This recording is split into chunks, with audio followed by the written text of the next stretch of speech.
Gold, trusted gold buyers. మీరు తాకట్టు పెట్టిన బంగారాన్ని విడిపించి ఈ రోజు ఉన్న మార్కెట్ ధరకు కొనబడను. రేవంత్ రెడ్డి గారిలో నాకు మంచి లక్షణం ఏంటంటే మిగతా వెళ్ళడంలో కూడా మనసులో అంతా చెప్పేస్తాడు. బోళా మనిషి. ఇది చెప్పింది వాస్తవమే. పార్టీలకు అతీతంగా మీరు ఏ పార్టీనైనా మీరు కూర్చోండి, ఎమ్మెల్యేలు కానీ, ఎంపీలు కానీ, మంత్రులు కానీ, ముఖ్యమంత్రులు కానీ, పార్టీలు మర్చిపోండి. ప్రైవేట్ కానీ పబ్లిక్ అందరూ చెప్పలేకపోవచ్చు, కానీ అందరి మనసుల్లో ఏ వేదన ఉన్నది. అరే ఇంత డబ్బులు వసూలు చేస్తున్నాం, పన్నుల డబ్బులు, ఈ ప్రజలకి ఇన్ని మాటలు చెప్పి ఓట్లు తీసుకుంటున్నాము, ఇన్ని హామీలు ఇస్తున్నాము,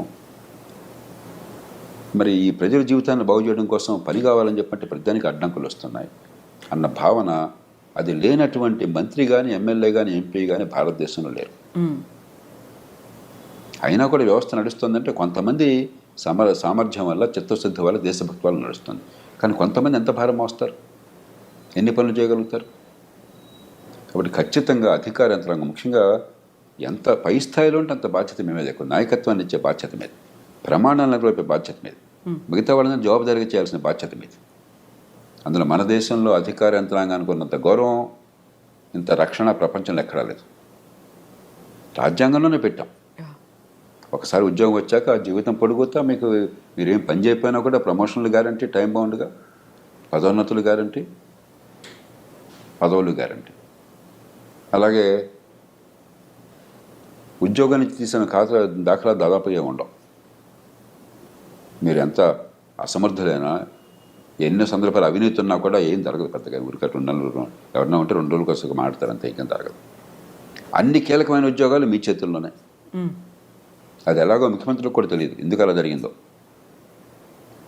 కార్డర్ రూల్స్ అని పెట్టేసి, కార్డర్డ్ పోస్ట్ అని పెట్టాను, కార్డర్డ్ పోస్ట్ అని పెట్టేసి రకరకాల రూపాలతో ప్రభుత్వాలకు కూడా అర్థం కాని రీతిలో కీలకమైన పదవులన్నీ మీకే. మరి సమాజం ఇంత గౌరవాన్ని, ఇంత రక్షణని ఇచ్చినప్పుడు, నెత్తిని పెట్టుకున్నప్పుడు మిమ్మల్ని, ఈ సమాజానికి మనం ఏమిస్తున్నాం తిరిగి? ఆ రకంగా చూస్తే ఒక చిన్న ఉదాహరణ, హైదరాబాద్ నగరం నీళ్లు చూడండి. వేల కోట్లు ఖర్చు పెట్టి ప్రజల పన్నుల డబ్బుల్లోంచి మనం లేదా అప్పులు తీసుకొచ్చి గోదావరి నుంచి, కృష్ణ నుంచి లిఫ్ట్ చేస్తున్నాం. దేశంలో ఏ నగరానికి లేని సౌకర్యం హైదరాబాద్కు ఉన్నది. మంచినీళ్ళ విషయంలో 2 మహానదులు 2 పక్కన ఉన్నాయి కాబట్టి కృష్ణా, గోదావరి, మరి చాలా వేల కోట్లు ఖర్చు పెట్టి అక్కడి నుంచి లిఫ్ట్ చేసి ఏర్పాటు చేసాము, నీళ్ళు వస్తున్నాయి. ఆ నీళ్ళలో 45% నీళ్లు మన ఇంటికి రాకుండా మూసిలో కలిసిపోతున్నాయి. ఇంతకంటే నేర సమాన నిర్లక్ష్యం ఇంకేమన్నా ఉందా? ఒక పేద దేశంలో ఇన్ని వేల కోట్ల రూపాయలతో నీరు అక్కడి నుంచి ఇక్కడి దాకా తీసుకొచ్చి ఆ వడ్డీలు కడుతూనే ప్రభుత్వాలు బోడంత సతమతం అయిపోతూ ఉంటే ఆ నీళ్ళు ఇళ్ళకి చేరట్లేదే, మళ్ళీ మూసిలోకి వెళ్ళిపోతున్నాయి. పెద్ద ఎక్కడికి చూడక్కర్లా, అన్నమంతా చూడక్కర్లా, 2 మెతుకులు చూస్తే చాలు. వెరీ రీసెంట్గా కూడా చూసాం సార్, హైడ్రా తవ్వకాలకి సంబంధించి పెద్ద వాటర్ పైప్ లైన్ పగిలిపోయింది అనే మాట. అట్లాగే ఇన్ని వేల కోట్లు ఖర్చు పెడుతున్న విద్య కోసం అని చెప్పాను. గుండె మీద చేసుకుని చెప్పానండి, మా పాఠశాలల్లో పిల్లలకి ఏ కుటుంబం నుంచి వచ్చినా కూడా ఖచ్చితంగా మంచి ప్రమాణాల విద్య అందుతోంది, వాళ్ళ ప్రతిభ వికసిస్తోంది, ఎదిగే అవకాశం వస్తుంది. మీరు చెప్పనండి ఒకసారి, నేను ఛాలెంజ్ చేస్తున్నాను మిమ్మల్ని బహిరంగంగా. ఎంత అధ్వానమైన చదువు అందుతుంది, ఇంత డబ్బు ఖర్చు పెడుతున్నామే. 25-30 వేల కోట్లు, 30 వేల కోట్ల దాకా తెలంగాణ ఖర్చు అవుతాను. అన్ని రూపాయల్లో పాఠశాల విద్య కోసం అయ్యే ఖర్చు. అంతా కలిపితే 21 లక్షలు, 22 లక్షలు ఉన్నారు పిల్లలు గవర్నమెంట్ స్కూళ్ళలో. ఏం విద్య అందుతుంది? ఎందుకు అందట్లేదు? ఏదైనా పట్టుకోండి, మీరు ఏ రంగమైనా పట్టుకోండి. ట్రాఫిక్ ఉంది, ఎందుకు నరకం అవుతుంది? అక్కడ రెడ్ లైట్ ఉంటే జర్మన్ వెళుతుంటే వాడి మీద ఏమి రకమైన హారన్ మోగించుకుంటూ, తిట్టుకుంటూ. కాబట్టి ఏదన్నా చూడండి, మన జీవితంలో రోజువారీగా మనకు కావాల్సింది ఏదన్నా చూడండి, ప్రజలు నరకం అనిపిస్తున్నారు. ఎందువల్ల?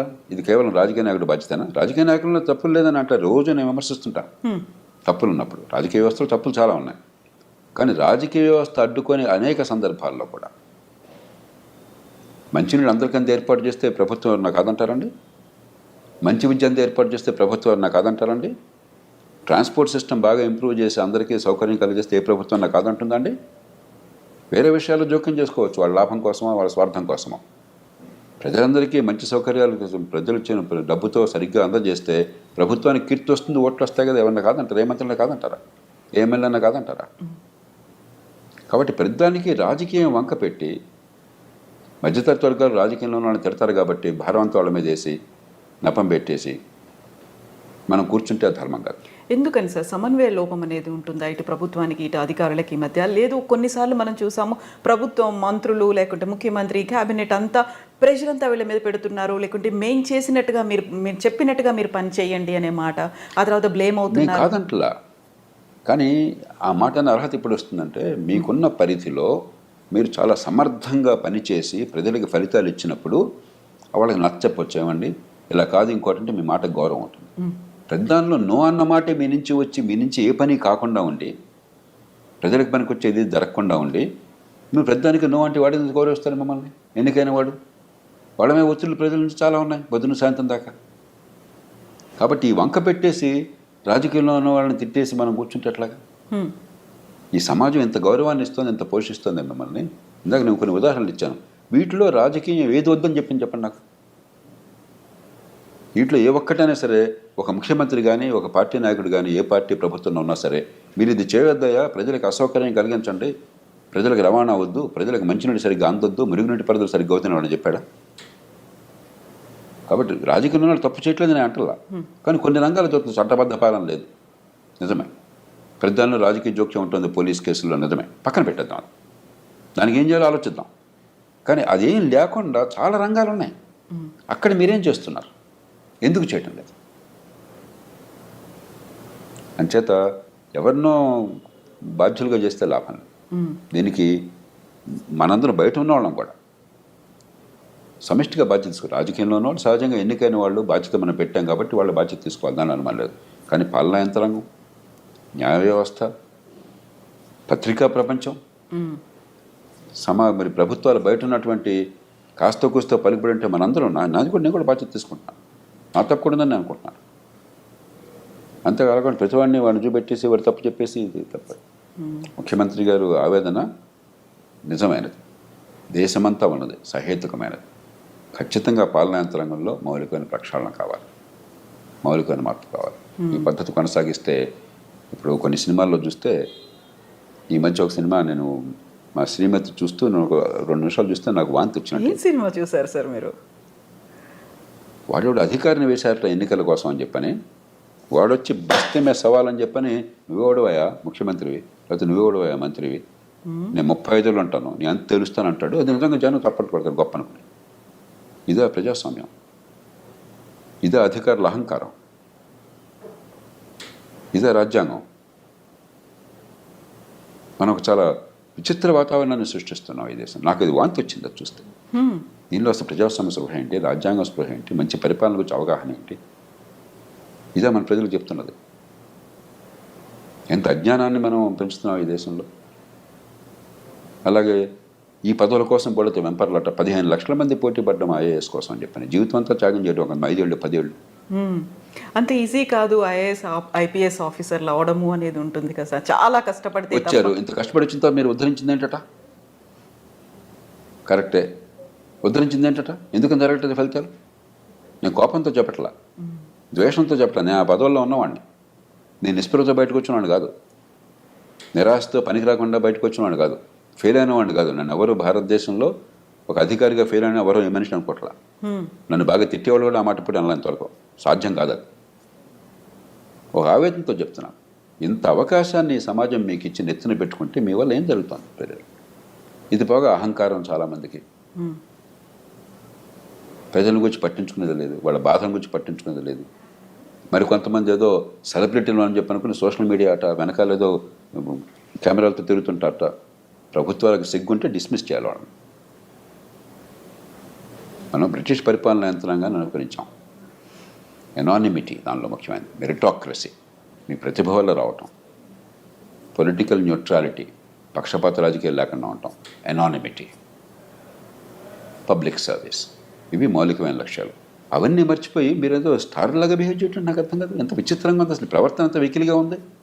దాన్ని ఎలా సహిస్తున్నారు ఈ రాజకీయంలో ఉన్నవాళ్ళు?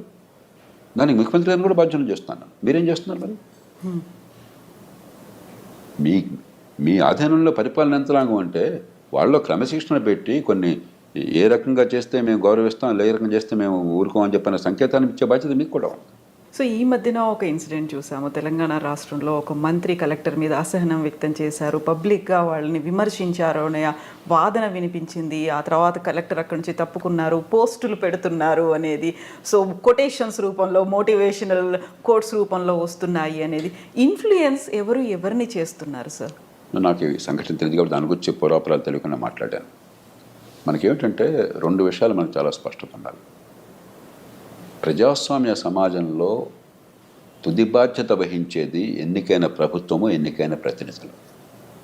కాబట్టి తుది నిర్ణయం తీసుకునే అధికారం రాజ్యాంగం పరిధి లోపల ఎన్నికైన ప్రభుత్వానికి. మనం ఏంటనుకుంటున్నామంటే అధికార యంత్రాంగానికే పాత్ర ఉంటుంది, వీళ్ళంతా ఊరికే వచ్చారు, వీళ్ళు వస్తారు రేపు పోతారు, 35 ఏళ్ళు మేము ఉంటాం, వాళ్ళు వచ్చి రేపు ఓడిపోతాడు. చాలా సినిమాలో డైలాగ్ కూడా, నేను ఐఏఎస్ పరీక్షకి వచ్చాను, కావాలంటే పొద్దున్న ఎమ్మెల్యే, ఎంపీ, మంత్రిని కాగా నువ్వు అవుతావా, ఏదో గొప్ప విషయం లాగా. అంటే ఇక్కడ ప్రజాప్రతినిధులకు పెద్దగా చదువు ఉండట్లేదు, క్వాలిఫికేషన్ అనేది ఈ లేదు. ఆలోచనే మూర్ఖమైనది, అప్రజాస్వామికమైనది, అవాస్తవమైనది. ఒకరోజు పరీక్ష రాసిన మాత్రం చేత గొప్పవాడు కాలేడు ఎవడో కూడా. ఆ రోజు నువ్వు చదువుకున్నవి వచ్చి ఉండొచ్చు, నువ్వు బాగా బట్టి ఉండొచ్చు, లేకపోతే ఎగ్జామినర్ ఆ రోజు సంతోషంగా ఉండి ఉండొచ్చు, అదృష్టం కలిసి